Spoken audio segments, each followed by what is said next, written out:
안녕하세요. 세계의 범죄를 파헤치는 스토리텔러 팝콘 제리입니다.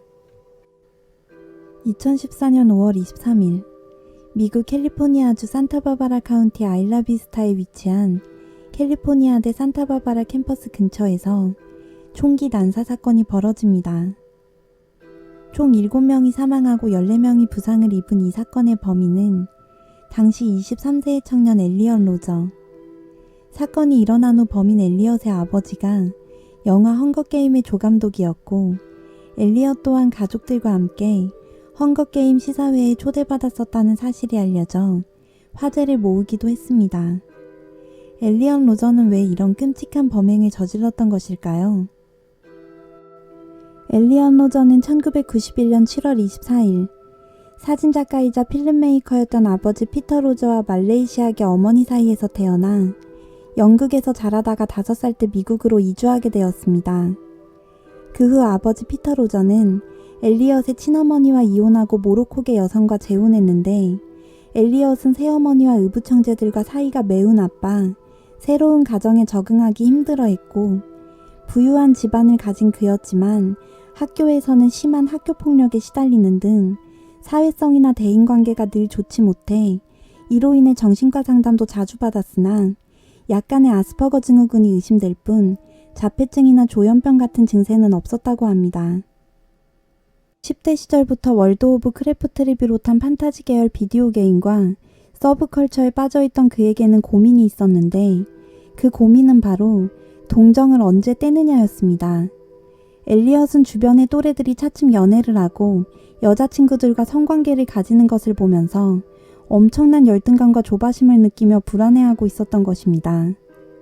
학창시절 아일라비스타 기숙사에 살 때 룸메이트들에게 전부 성경험이 있다는 이야기를 듣고 굉장한 상대적 박탈감을 느꼈으며 그것 때문에 별다른 이유 없이 룸메이트들을 미워하다가 주먹 다짐을 벌이는 일도 있었고 몇 안 되는 친구들과 파티에 갔을 때도 다른 사람들이 노는 모습을 보고 왜 저런 똥차나 타는 놈들이 나처럼 BMW를 타는 사람보다 여자들한테 인기가 많은 거야?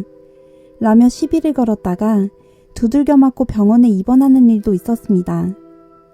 하지만 그는 또래 여성과 친밀한 관계를 맺으려는 노력조차 제대로 해보지 않은 채 여자들이 무섭다며 부모님을 졸라 남자 사립학교로 전학을 가거나 원만한 사회생활을 위해 아르바이트조차 시도해본 적이 없었으며 남들에게 인정받고 여자들과 성관계를 가지기 위해서는 우리나라의 로또와 같은 미국의 대표적인 복권인 파워볼 1등 당첨밖에 없다고 여겨 시크릿 등의 자기개발 도서에 흔히 적혀있는 간절히 바라고 믿으면 이루어질 것이고 난 그럴만한 사람이다 라는 구절을 믿고 복권에 심취했지만 그런 행운은 찾아오지 않았습니다. 산타바바라 시립대에 입학했으나 역시 그곳에서도 적응하지 못해 집에 틀어박혀 니트족처럼 지내던 모습을 보다 못한 부모님이 새어머니의 고향이기도 한 모로코 여행에 데려갔을 때도 아빠 때문에 방학 때 동정을 뗄 기회를 상실했어. 엄마 때문에 월드 오브 워크래프트를 못하잖아.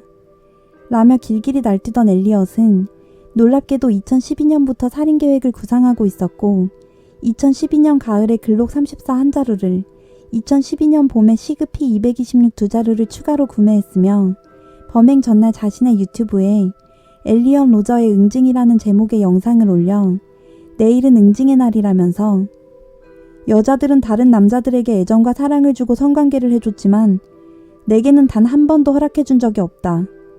나는 22살인데 아직 여자와 키스를 해본 적도 없다. 여대생 기숙사에 있는 여자들을 모조리 죽이고 아일라비스타의 거리로 나와서 모든 사람들을 죽이겠다. 라면서 개인적인 외로움과 좌절감 그리고 세상에 대한 극단적이고 반사회적인 적개심을 드러냈습니다. 또한 부모님과 몇몇 주변인들에게 자신의 생애와 범행 동기를 상세히 서술한 더 스토리 오브 엘리엇 로저라는 제목의 141페이지가량의 글을 이메일로 보냈는데 이 글의 내용 또한 유튜브에 올린 영상과 마찬가지로 끔찍한 내용이었고 이메일을 열어본 엘리엇 로저의 친어머니와 아버지가 경찰에 이 사실을 알리고 산타바바라로 출발했을 때 그의 잔혹한 범행은 이미 시작되고 말았습니다. 2014년 5월 23일 엘리언 로저는 자신이 거주하는 아파트에 같이 거주하던 중국계 남성 3명을 흉기로 공격해 살해하고 오후 8시 30분경 본인의 차량인 BMW 쿠페를 타고 아파트 주차장을 빠져나가 사설 기숙사로 이동 후 문을 두드렸는데 인기척이 없자 주변에 있던 여성 2명에게 총기를 발사해 사망하게 한 뒤 학교 근처에 위치한 식료품점, 델리마트로 이동해 남성 1명을 저격한 후 마트에서 나와 다시 차를 운전하면서 지나가던 행인들에게 무차별적으로 총격을 가했으며 이 과정에서 일부 행인들이 그의 차에 치여 심각한 부상을 입기도 했습니다. 신고를 받고 출동한 경찰 3명과도 총격전을 벌이다가 부상당하자 차를 타고 도주했던 그가 그를 추적한 경찰에게 발견되었을 때는 이미 스스로 자신의 머리를 쏘아 극단적인 선택을 마친 뒤였습니다.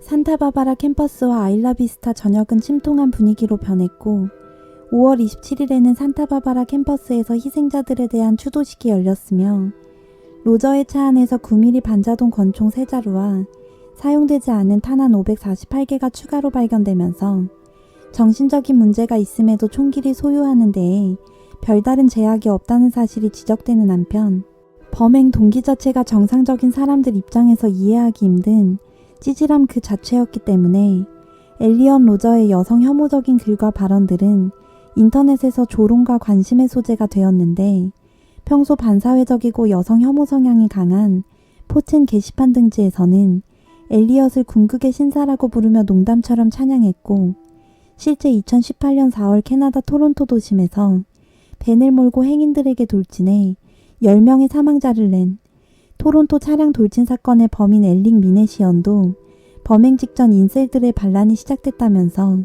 엘리언 로저를 찬양하는 듯한 글을 올리기도 했습니다. 여기서 인셀이란 인볼런트레이 셀레베트, 즉 비자발적 순결주의자의 약자로 연애를 하고 싶어함에도 여자들의 선택을 받지 못한 남성들이 모인 집단 커뮤니티를 일컫는 영미권의 신조어라고 합니다. 2022년 좌파 계열 황색 언론 바이스는 이 사건에 대해 인셀들의 여성 혐오적 공격이 시작되었다고 평가하기도 했습니다. 사실 엘리언 로저의 문제는 단순히 외모에 있었다기보다 부족한 사회성과 폐쇄적인 사고방식에 있었기 때문에 그가 건전한 사고방식을 가지고 노력했다면 언젠가 좋아하는 사람을 만날 수 있었을지도 모릅니다. 현재 우리 사회에도 이성에 대한 혐오감을 담은 표현들이 난무하는 시점에서 한 번쯤 다뤄보고 싶었던 사건이었는데요. 끝으로 산타바바라 총기 난사 사건으로 안타깝게 희생되신 피해자분들을 추모하며 영상을 마치겠습니다. 소스필드의 영상을 재미있게 시청하셨다면 구독과 좋아요를 눌러주세요. 여러분들의 구독과 좋아요는 소스필드 채널이 세상에 더 많은 사건과 진실을 전할 수 있는 원동력이 됩니다.